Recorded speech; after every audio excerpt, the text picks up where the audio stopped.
કેમ છો મિત્રો? હું છું ડોક્ટર તરુણ બેંકર અને આપણે વાત કરી રહ્યા છીએ ગુજરાતી સિનેમાની.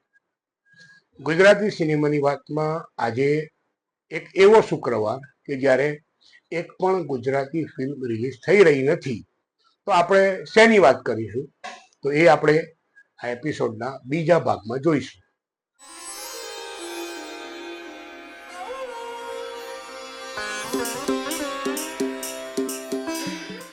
આજે એક પણ ગુજરાતી ફિલ્મ રિલીઝ થઈ રહી નથી.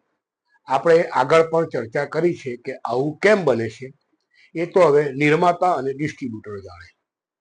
ગત સપ્તાહમાં રિલીઝ થયેલી ફિલ્મોના બોક્સ ઓફિસ કલેક્શનની વાત કરીએ તો સંઘવી એન્ડ સન્સ 1 કરોડને પાર કરી શકી નથી. સાથે રિલીઝ થયેલી ચાતર માત્ર 5 લાખનું કલેક્શન મેળવી ચૂકી છે. આપણને એમ થશે કે સંઘવી એન્ડ સન્સ આટલું મોટું પ્રોડક્શન આવું કેમ થયું? તો એનો એક સ્પેશિયલ એપિસોડ આપણે બનાવ્યો છે. એની લિંક આ એપિસોડના ડિસ્ક્રિપ્શનમાં આપીશ. હવે સિનેમા અંગે મારા મનની વાત.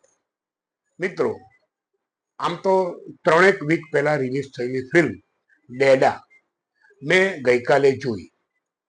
એના થોડાક જે ઇસ્યુ છે એને ઇગ્નોર કરીએ તો ઓવરઓલ મને આ ફિલ્મ ગમી. એક પિતા પોતાની બાળકી માટે, આમ તો નવજાત શિશુ માટે શું કરી શકે એની આ વાર્તા. જો કે આમાં બાપ અને દીકરી કરતા રાઇટર, ઘોસ્ટ રાઇટર અને ઉઠાંતરી કરતા રાઇટરોની વાર્તા વધારે લાંબી છે, પ્રભાવક છે. મૂળ વાત કંઈક એવી છે કે જે પિતા છે, જેનું પાત્ર ભજવ્યું છે ગૌરવ પાસવાલાએ, એ એક આઈટી કંપનીમાં નોકરી કરે છે, પરંતુ એ એક લેખકનો દીકરો છે અને એને પણ લખવાની ટેવ છે. એક મેગેઝિનમાં ઇન્ટરવ્યુમાં સિલેક્ટ થાય અને પછી એ રાઇટર બને.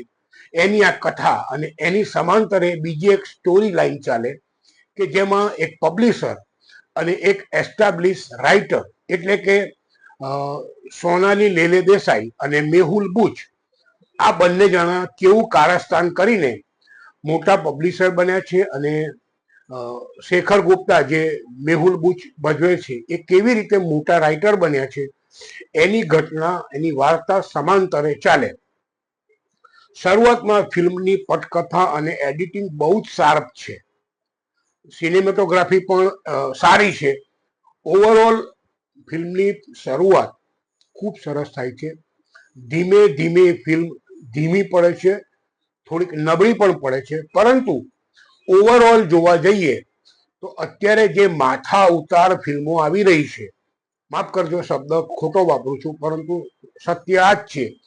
મોટા પ્રોડક્શન હાઉસની માથા ઉતાર ગુજરાતી ફિલ્મો આવી રહી છે, એની સરખામણીએ ડેડા વેલ મેડ, વેલ ડિરેક્ટેડ, વેલ એક્ઝિક્યુટેડ અને વેલ એક્ટેડ ફિલ્મ સરેરાશ દ્રષ્ટિએ લાગે છે. મેં જોઈ છે. જો કદાચ હજુ પણ તમારી નજીકના થિયેટરોમાં ચાલતી હોય તો જરૂર જોજો, અથવા ઓટીટી પર આવે ત્યારે આ ફિલ્મ જોજો. જોકે આશ્ચર્યની વાત એ છે કે આ ફિલ્મનું બોક્સ ઓફિસ કલેક્શન 3 વીકમાં લગભગ 40 લાખની આજુબાજુ પહોંચ્યું છે. ગુજરાતી સિનેમાની વાતનો આજનો એપિસોડ પૂર્ણ કરતા પહેલા ફરી એકવાર કહીશ, મારી પાસે માં છે સિનેમા.